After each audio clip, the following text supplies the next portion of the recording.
Friends, the core of feminism in the 19th century England is marriage, and this marriage is to be critically examined. This is what Professor Payal Nagpal will dilate upon further.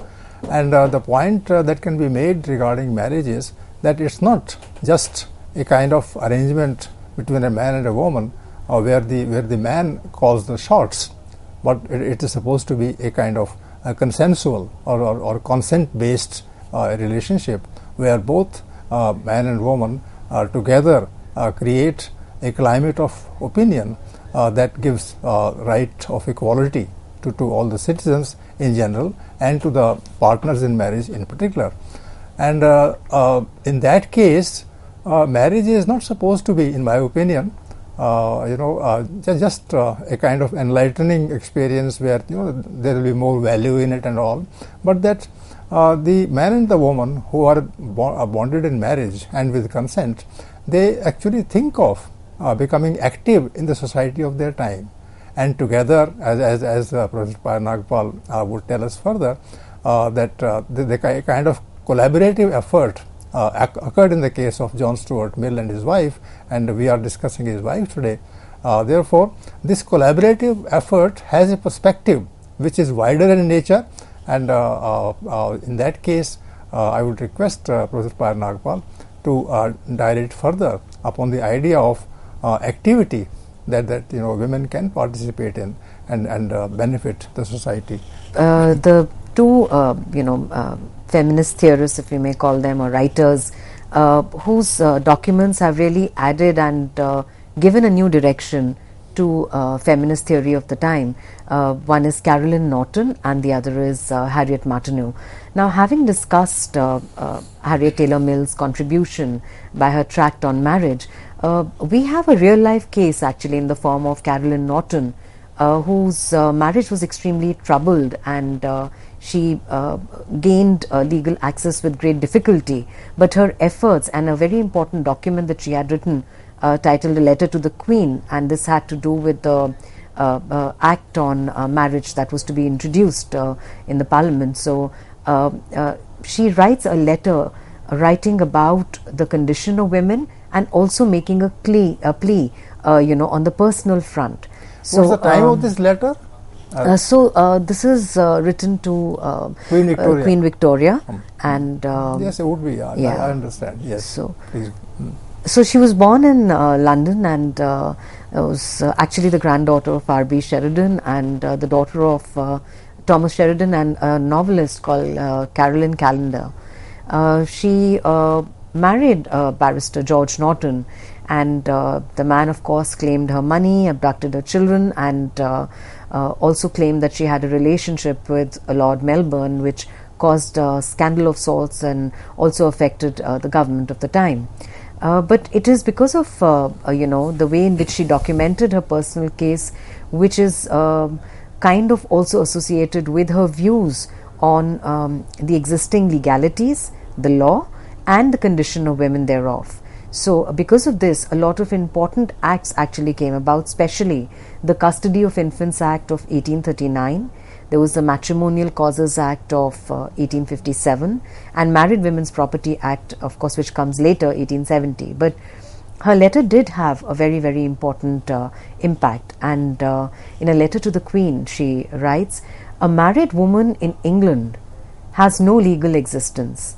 In fact, her letter is also very important because it historically kind of documents the condition of women in England and how things were different very close home in Scotland, and how things were different in America. So especially Scotland, is what she talks about. So a married woman in England, she says, has no legal existence. Her being is absorbed in that of her husband. Years of separation, of desertion, cannot alter this position.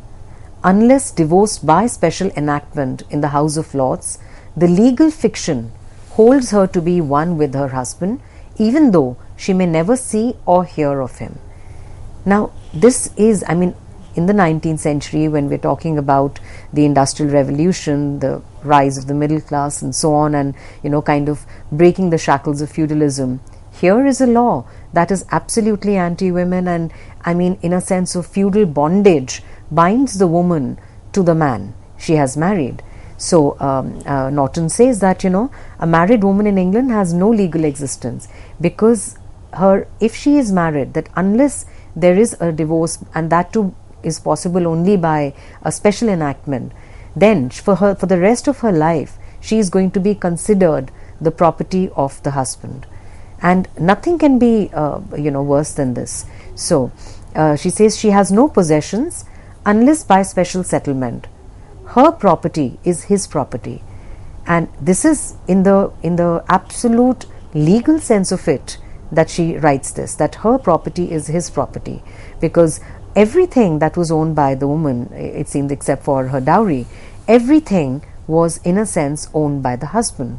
And she says an English wife, and I was particularly struck by the continuous use of the word England, of the word English wife here. An English wife has no legal right even to her clothes or ornaments. Her husband may take them and sell them if he pleases, even though they be the gifts of relatives or friends or bought before marriage, which means that anything that she carries with her through the institution of marriage is something that belongs entirely to the figure of the husband. And this is the bondage of the most severe kind. And Caroline Norton absolutely realizes this. And again, related to this is we must keep in mind the fact that she talks about the English wife, and she talks about it in terms of the law, the legality of it. So for instance, she says that the English wife cannot make a will. She may have children or kindred whom she may desire to benefit. So if she has something, she has no right to part with it and give it to a child or anybody else that she would want to.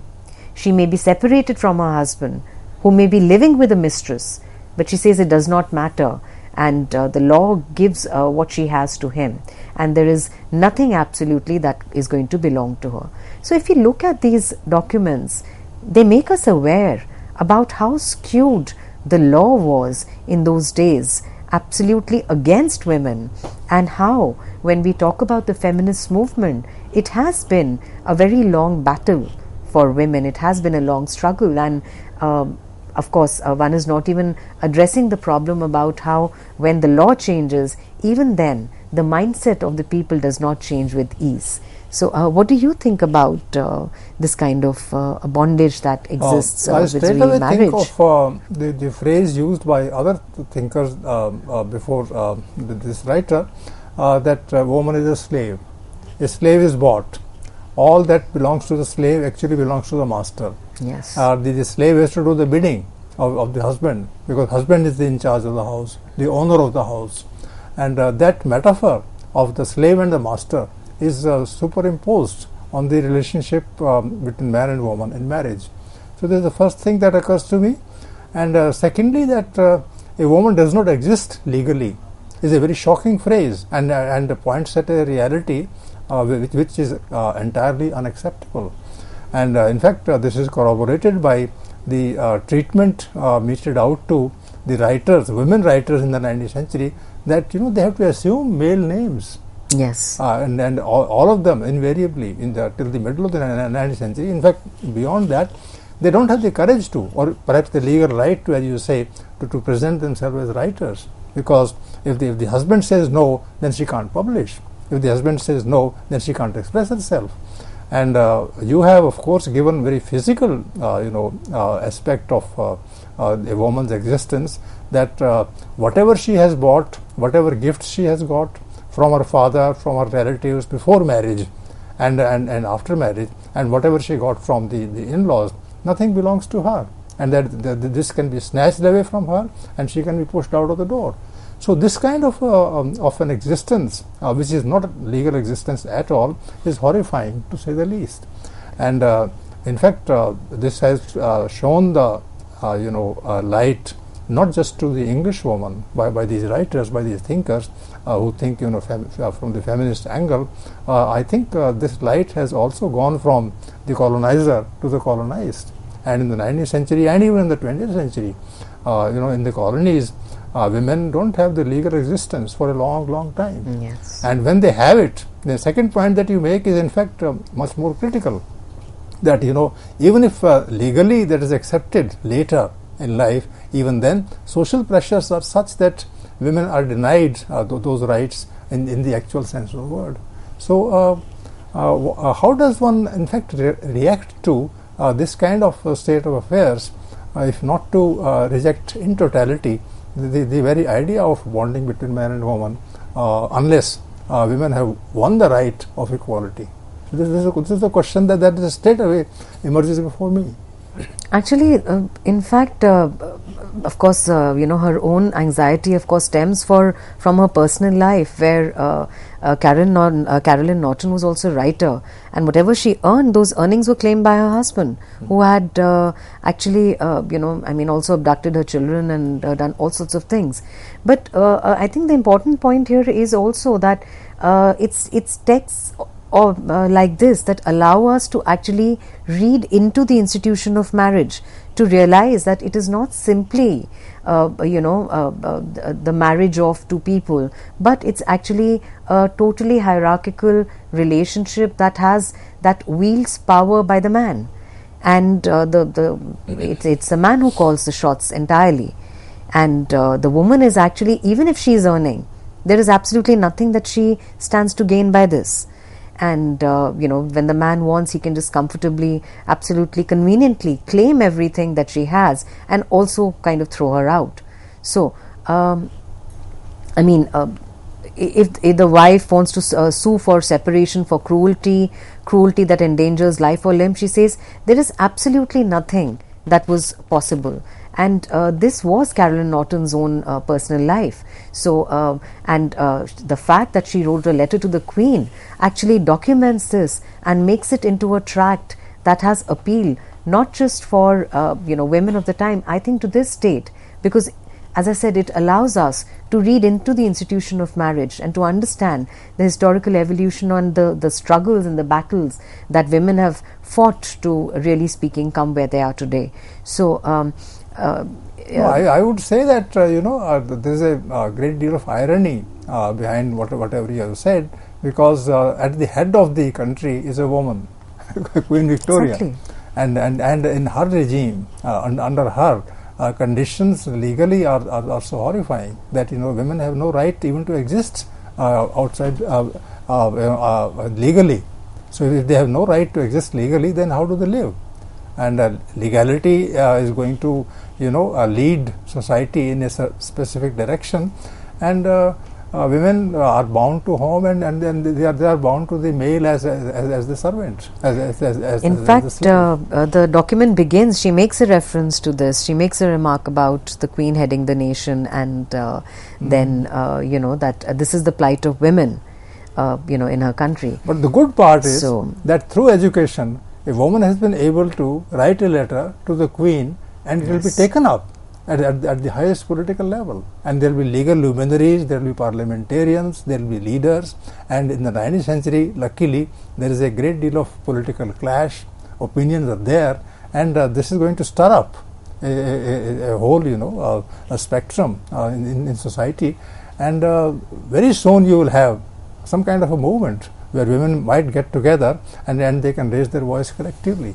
Actually, which is the important point, that when we talk about the feminist movement, we talk about it with respect to the suffragette movement, the right to vote, but all that happens because women have become so aware and conscious of the way things are absolutely not in their favor, and that they now need to document it, to write about it, to make an appeal, so that they can assert themselves. And of course, writing is an act of courage. But having said that, at the same time, here we have an upper class woman who is, from the nobility, and she's writing about her condition, and there is something that can be done about it. And one can only wonder what women, especially of the other orders, the supposedly lower orders, were really going through.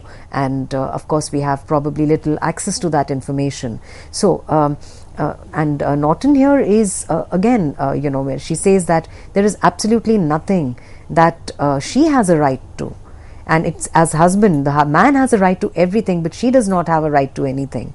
And of course the marriage ceremony, she says, then is a civil bond for him, and it is what she calls an indissoluble sacrament for her. It cannot be dissolved. Once there, she is bound to it, she is trapped in it. And here I want to bring in an important point, which will of course also allow us to discuss Harriet Martineau in this context, which is that she talks about Scotland.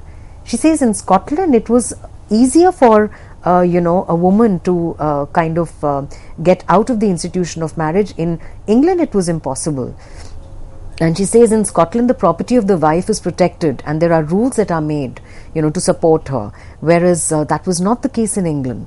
And again in Scotland, the wife accused of infidelity could defend herself, whereas no such thing was possible for a woman in England.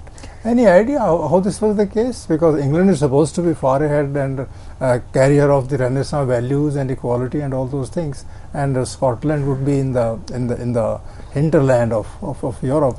And how come that women were able to? Well, clearly the law has been amended in Scotland but not in England.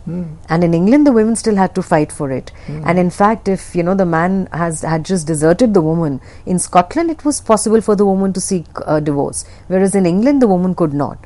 And all these factors, it's actually a very long letter that she had written to the Queen. And also, after all this, she then documents her own case, which of course, I'm kind of not mentioning here. But there's a long section about how things are better in Scotland and things are very, very bad in England. So, so if the man deserted the woman, then the wife could seek some escape from there. And this brings us to another very interesting writer, Harriet Martineau. Again, she is also referred to as the first woman sociologist. So, born into a family of textile manufacturers, something that's oft cited about her is the fact that when the family went almost bankrupt, so she had to start earning, and she said that people say that it's a misfortune, so she has to use the word misfortune to explain it. She says it's the best thing that had happened to them, because it is because of the family losing everything that she could work. And she says this loss of gentility, as she calls it, she says was a very happy aspect, and her autobiography, sections of it are easily available. But could you explain the word misfortune in the context? So she says misfortune in the sense that the fact that the family has lost all its money, so they are no longer going to enjoy the benefits of the upper class, and she will have to work to make a living. So she says this is the best thing that could have happened to her family. So misfortune becomes productive. Yes. Misfortune gives an opportunity to a woman to think ahead. So she says that she doesn't even want to call it misfortune. She says because in the eyes of the society, this loss of status and money is considered to be a misfortune. So she says she uses the word only because of that. But yes, there is deprivation, and deprivation compels the woman to think differently, progressively, critically. So that way misfortune is productive. So that it's a key word, in fact.